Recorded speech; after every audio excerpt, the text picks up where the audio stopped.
I was having a drink the other night with a good friend of mine who continues to go, "Now, what do you do again?" And he asked me a question. He says, "What is probably, one of the most common questions that you're asked by, hurt spouses whose spouse has cheated?"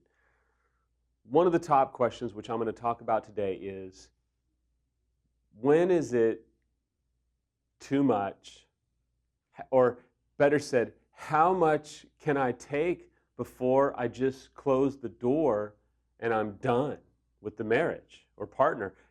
When is enough enough? And it's a great question. And so today, I want to do everything I can to give you the best answer possible for that. To begin the answer, there's certain characteristics that betrayed spouses look for, Is there fruit? Is there forward progress in both the marriage and the recovery work of the unfaithful? Is there an intent to heal? Is there momentum? Is there a vulnerability? Is there a desire? These are all good cues. But the reality is that I don't know, and nobody really knows when enough is enough for you, because you have to make that decision. What I really get incredibly furious about is people who try and be armchair therapists to you, the betrayed spouse, and say, "You just need to." Oh, when someone starts with, "You just need to," I can feel my hand coming up, getting ready to smack them across the face and tell them, listen, everybody has an idea of what they will do if infidelity happens until it happens. It's all fun and games to say, well, I would never, and if anyone ever, until you have 10, 15, 30 years together, you've got kids, you've got assets, you've got decades of history and experiences and ties and bonds. Listen, when it happens, all bets are off. The last person that you want to take advice from is the person that's never gone through it and has no idea what it's like to be where you're at as an unfaithful spouse. Everybody has a plan until they get punched in the mouth, and let me tell you, infidelity is one of the biggest punches in life that you can take. For many of you, you are pondering significant life issues. How much do you take before you divorce and call it good? Well, there's several factors, right? For some people, they have a terminally ill disease, and so they can't just divorce and be done. They're depending upon their spouse for health care or for finances.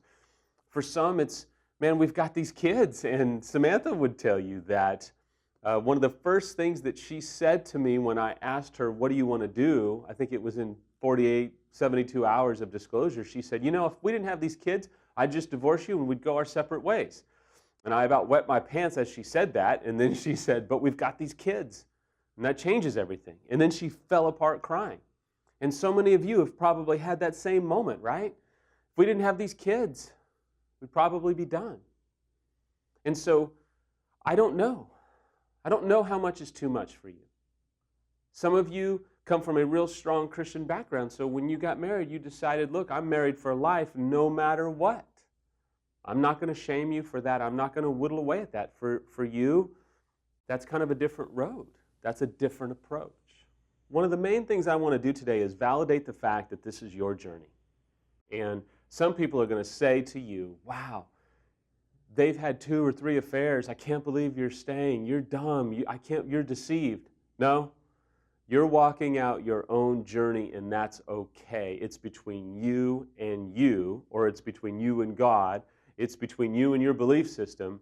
And at some level, there's no need to justify how much is enough for you. Now, some cues, and I mentioned a lot of them, is I think at some level you have to, if you are not going to just have this blanket statement that says, I'm married for life, so I'm staying. I'll address that in a minute.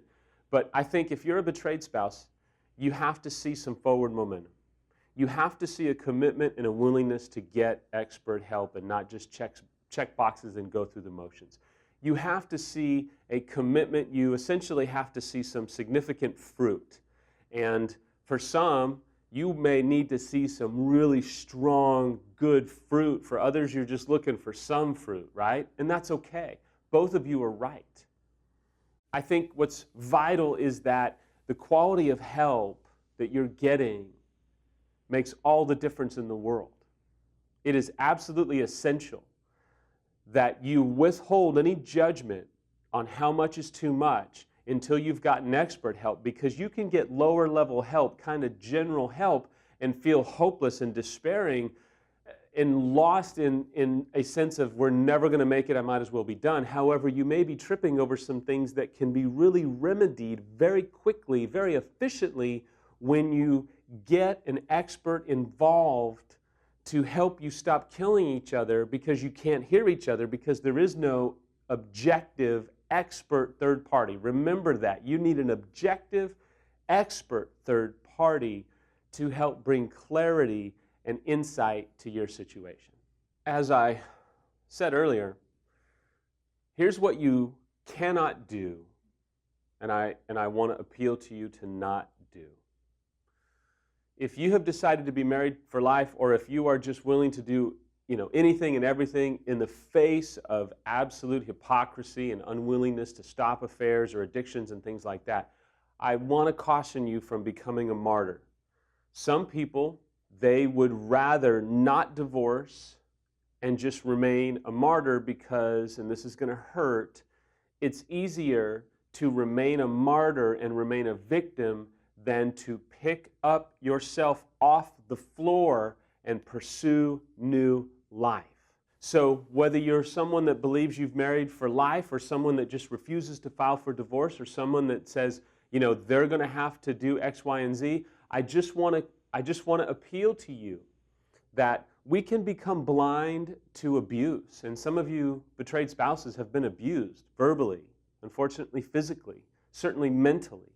But there is a point where I think you have to say, look, I cannot just martyr myself. I've got to pursue new life. Even if I'm crawling on my hands and knees, crawl to the boot camp on the website, crawl to Harboring Hope on the website, crawl to the EMS weekend if your spouse will come, crawl to an expert therapist that you can find. You may have to crawl, but don't let yourself become a martyr, because it's easier to curl up in a hole and make yourself a victim than it is to be bold, be courageous, and reach out and get help. Because I promise you, there's still new life for you. I don't know how much is too much. I don't know if you've already hit the point of no return. I don't know. There's cues to look for. There's identifying emblems to be able to say, man, well, there's been X, Y, and Z, but there's fruit. We did this. We're doing this. There's positive momentum. Okay, great. That's up to you to decide with the help of experts. But if you're going to remain someone that says, look, I'm not going to divorce or what have you, I just want to beg you, man, don't let yourself remain a victim. Don't let yourself hide in the hole and allow your heart to be angry and bitter and shut down because it's just more convenient to do that. You're going to hurt yourself worse and do more damage when there's a whole bunch of new life, new joy, and new purpose waiting for you.